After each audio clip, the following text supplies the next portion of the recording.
Port security is a safeguard in computer networks that allows only approved devices to connect to a network switch by checking their unique MAC address. It's a basic network defense at layer 2, preventing unauthorized access and attacks like MAC flooding. In such attacks, hackers overload the switch with fake MAC addresses, causing confusion and misdirected network traffic.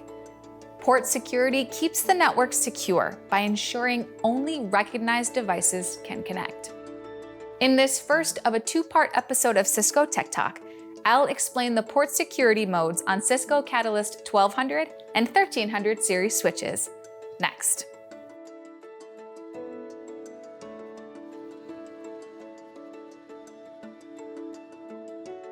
There are 4 modes of port security on these switches: classical lock, limited dynamic lock, secure permanent, and secure delete on reset. I'll go through each of them so you can see the behavior with each port mode setting and explain why you might choose that specific mode. In classical lock mode, all learned MAC addresses on a port are locked, meaning the port will not learn any new MAC addresses. Any addresses that had been learned already are not subject to aging or relearning. Classical lock is ideal for situations where a switch port is dedicated to a single device or a set number of devices. This might be a server or a workstation that does not change frequently. It ensures that no unauthorized devices can connect to the port, as the MAC addresses are locked down. This is designed to provide a high level of security. To demonstrate how this works, I'll access the web UI of a Catalyst 1300 switch that is running on my network and go into advanced mode. Looking at the dynamic address table for port 3, there were 3 MAC addresses already learned. I'll head to port security settings, select port G3, and enable classical lock. I'll leave the action on violation set to discard, which is the default, and enable trap for syslog messages. After applying these settings, a syslog notification lets me know that the port has been locked. Now, when I revisit the MAC address table, you can see that the static addresses are populated with the MAC addresses from port 3. Adding a new MAC address to this port will result in a violation message, as the new address will be discarded due to the violation of classical lock. It's important to note that if no MAC addresses have been learned on a port by the time classical lock is enabled, the port will not learn any new addresses. To illustrate this, I'll lock port 5 with classical lock. After applying the new settings, the MAC address table shows no learned addresses on port 5. Any attempt to add a new MAC address will fail. It will be discarded and the corresponding message will show.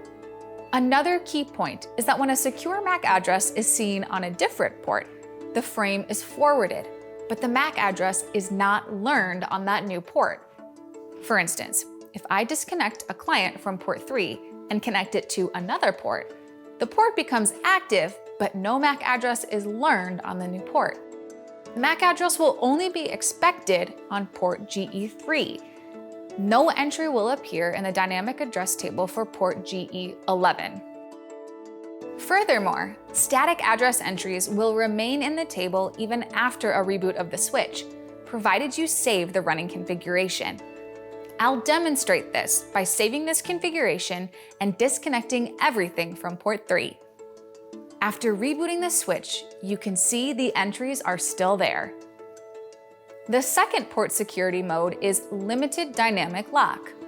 In this mode, the device learns MAC addresses up to a configured limit of allowed addresses. Once the limit is reached, no additional addresses are learned, and the addresses are subject to aging and relearning. This may be a good option in environments where there is a need to limit the number of devices that can connect to a port, but you need some flexibility for device changes. This mode might work best in a conference room or a classroom, where different users may connect their devices at different times, but the total number of simultaneous connections should be controlled. To demonstrate limited dynamic lock, I'll go to the port security settings for port 7, select limited dynamic lock, set the maximum number of allowed addresses to 3 and apply the settings. Then I'll lock the port, select Discard on Violation, enable Trap for messages, and click Apply. By navigating to the Dynamic Addresses option under the MAC Address Tables menu, you can then observe that after adding 3 MAC addresses, the limit is reached, and any additional addresses are discarded. These are dynamic entries on port 7. So upon removing the connected device on port 7, these 3 entries will get deleted. That's a wrap on part 1. Click the link in the description for part 2, where I'll explain and demonstrate the last 2 port security mode options. Thanks for watching. I'll see you soon.